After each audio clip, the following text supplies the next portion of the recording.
Les fêtes, des séances de shoot, la déchéance.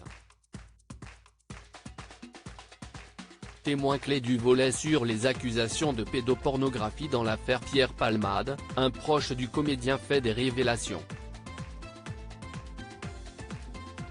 À Bruce Toussaint, pour BFM TV, celui se fait nommer Camille, pour garder son anonymat, revient sur les heures qui ont précédé l'accident de la route provoqué par l'acteur, le 10 février dernier.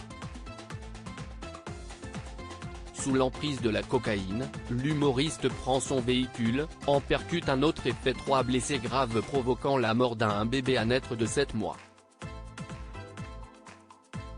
Le soir de l'accident, Camille chez Pierre Palmade à Célie-en-Bière, Seine-et-Marne. Entre drogue, alcool et médicaments, ils sont environ 3 ou 4 à pratiquer le chemsex.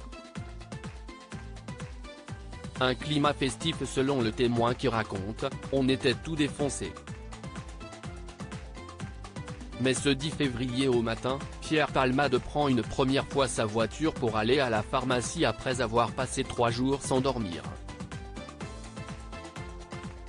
Resté dans la voiture, Camille décide de quitter les lieux dans l'après-midi, se sentant de trop, il allait faire venir d'autres personnes et en faire partir d'autres. Supérieur à Pierre Palmade, Muriel Robin, Michel Larocque, Véronique Sanson. Les femmes de sa vie. Pierre Palmade désagréable et agressif sous l'emprise de la drogue et de l'alcool. Sous l'emprise de la drogue, Pierre Palmade devient facilement susceptible, moins gentil. Au début on se disputait, et maintenant je prenais l'initiative de partir. Ce jour-là, il se serait montré désagréable et agressif.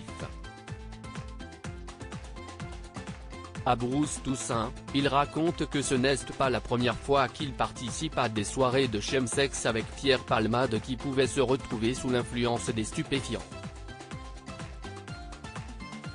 Des nuits où il pouvait dévaliser des sex shops, on avait carte blanche sur ce qu'on achetait. On pouvait être juste, 2, 3, 4 ou 5. On a déjà fait des partous aussi, avec une dizaine de personnes, continue Camille. J'aurais préféré ne jamais avoir connu ce genre de choses. Si est très difficile d'en sortir, poursuit-il comprenant que sa relation avec l'ex-époux de Véronique Sanson est toxique, je pense que déjà, juste, se piquer mutuellement si est déjà se mettre en danger, clairement.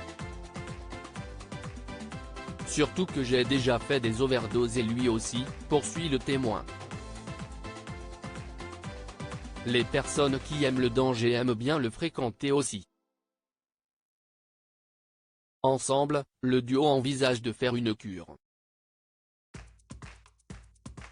Finalement, j'y suis allé seul, poursuit Camille, certain que l'acteur savait que ça finirait mal pour lui. Crédit photo, agence.